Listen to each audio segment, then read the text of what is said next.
Bapak Ibu, kakak adik, pemuda, remaja dan anak-anak warga Kota Kupang yang terkasih.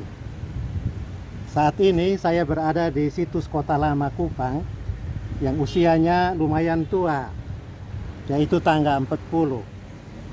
Saya yakin tidak banyak anak muda Kota Kupang saat ini yang tahu hikayat pembuatan, tahun dibangun, dan manfaat tangga 40. Tetapi bagi setiap orang seusia saya yang lahir dan besar di sekitar Kota Lama Kupang, pasti tahu keberadaan tempat yang bernama tangga 40 itu.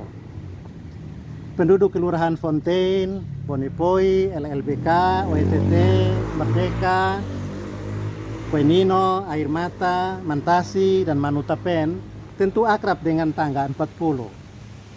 Saya penduduk Manutapen di tahun 1970-an sampai dengan 1990-an, tangga 40 menjadi rute yang selalu saya lalui bersama kakak dan adik setiap hari untuk pergi bersekolah ke SD OETT 1 Kupang. Tangga itu merupakan peninggalan Belanda di abad ke-18 dan 19 di Kota Kupang. Dan titik 0 km Kota Kupang itu sekarang itu tepat berada di depan kantor Bupati Lama. Dan itu merupakan pusat administrasi pemerintahan Keresidenan Timur pada zaman penjajahan Belanda dahulu.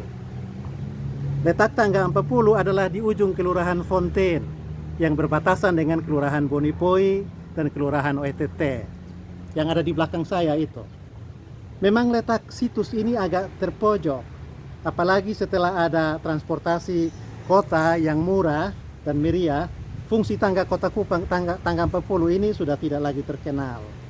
Padahal di tahun 1970-an sampai 80-an, tangga 40 merupakan penghubung yang efektif antara Kota Lama Kupang dengan Quenino, OETT, tapi juga dengan Oepura. Dan kalau mau jujur, tangga 40 itu haruslah ditetapkan sebagai salah satu situs sejarah, warisan budaya zaman penjajahan Belanda.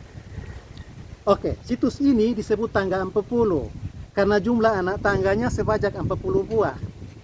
Panjang situs sekitar 100 meter dengan lebar kira-kira 10 atau 7 meter. Derajat kemiringan tanah sehingga dijadikan tangga itu kira-kira 20 derajat. Dan itu hanya dugaan saya ya. Jarak satu anak tangga dengan anak tangga yang lain itu antara 2 sampai 1,5 meter. Nah, dalam rangka penulisan sejarah ulang tahun Jemaat Kota Kupang ke-408, saya mendapatkan cerita-cerita mengenai keberadaan tangga 40. Pembuatan tangga ini berkaitan dengan kebutuhan pegawai-pegawai Belanda beragama Protestan yang tinggal di kawasan Kodim saat ini untuk datang berkantor di kantor residen Kupang pada hari Senin sampai Jumat, dan pada hari Minggu mereka harus pulang pergi untuk dari rumah ke gedung kebaktian Jemaat Kota Kupang agar ikut bagian dalam kebaktian. Nah, hikayat pembuatan tangga 40 ya, itu yang berhasil saya ramu dari berbagai sumber itu kira-kira sebagai berikut.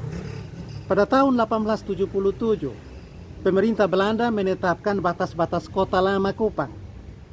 Disebut di situ satu ukuran Kota Kupang yang bernama Vierkante Paalgebied, kawasan persegi 4 yang ditandai dengan pemasangan pilar atau pal-pal. Nah, sebagai wilayah Kota Kupang itu luasnya pada waktu itu Vierkante Paalgebied itu adalah 6 pal dari titik 0 yang ada di Kota Lama depan kantor Bupati Lama Kupang itu.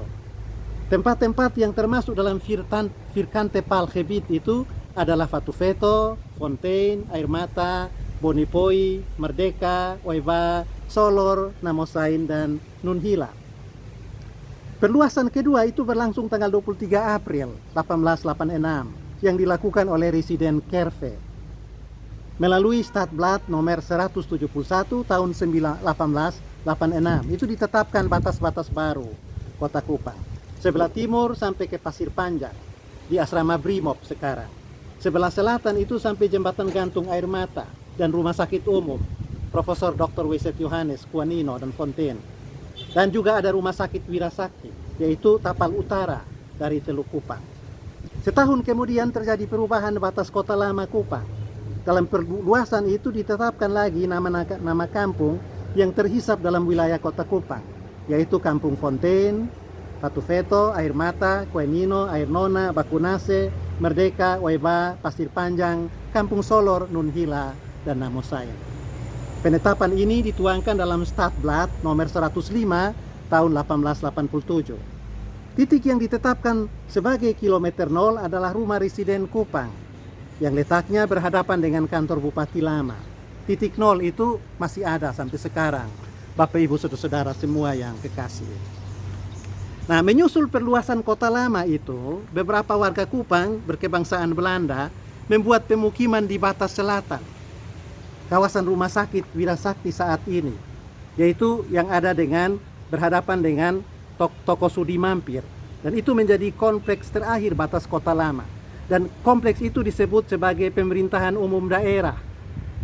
Mereka yang bermukim di kawasan itu perlu datang setiap hari ke kantor residen, mengingat pekerjaannya sebagai pegawai pemerintah Belanda.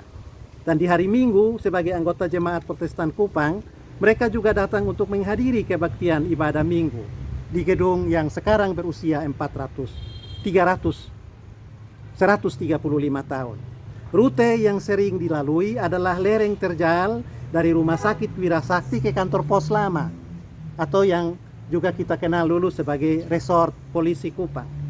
Lereng itu selain terjal juga dipenuhi dengan tanaman lantana, atau yang populer dalam bahasa Kupang itu disebut bunga tai ayam. Nah, untuk mempermudah perjalanan bolak-balik dari kawasan pemukiman umum daerah ke kantor residen dan gedung kebaktian Jemaat Protestan Kupang, dibuatlah sebuah tangga. Dan itulah tangga 40. Tentulah tahun pembuatannya itu adalah setelah 1886.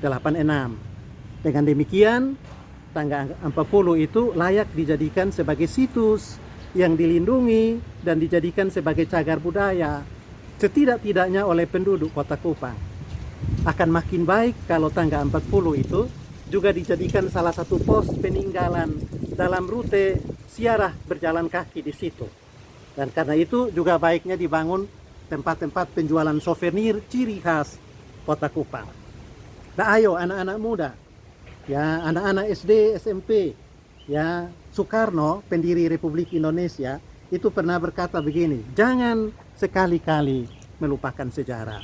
Ayo mari kita rawat benda-benda peninggalan sejarah yang ada di kota itu, di kota kita.